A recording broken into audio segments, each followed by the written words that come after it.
Today we're at CoreSite's LA1 facility. It's also known as One Wilshire. So we started off as a real estate investment and there was offices throughout the building. Somebody had a great idea to consider transitioning this into a tech center. The first carrier had popped and soon there was a lot of other people that wanted to connect here. It has grown over the years into hundreds of carriers in the same building. So where we're standing here in the main room of LA1 is one of the most connected buildings in the world.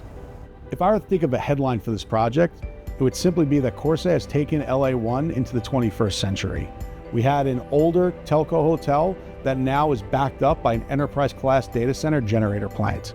Spatially alone, there was a ton of challenges. We're sitting in a building in the loading dock in downtown LA. Tight configuration, getting the old plant out, the new plant in, that was challenge number one. Upgrading the system, taking a single generator plant and turning it into one with redundancy was another challenge. We had to squeeze additional equipment, power line switchgear into the parking lot.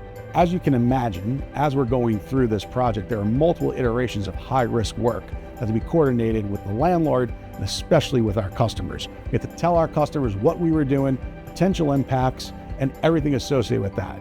Our team did a great job developing thorough procedures, dry runs were performed, and the project went off without a hitch. But a project like this, team was forged in fire. It was not easy, being difficult. It's good to do hard things. At CoreSite in operations, we pride ourselves in doing hard things and coming out on the other side that much stronger. And that's this team here at LA1 and everyone involved in this project. This was a very critical project. It was high risk and we executed it and we didn't affect customer service at all, not one bit. I think that's the biggest example of CoreSite values that the LA1 team demonstrated with the LA1 Riser Project.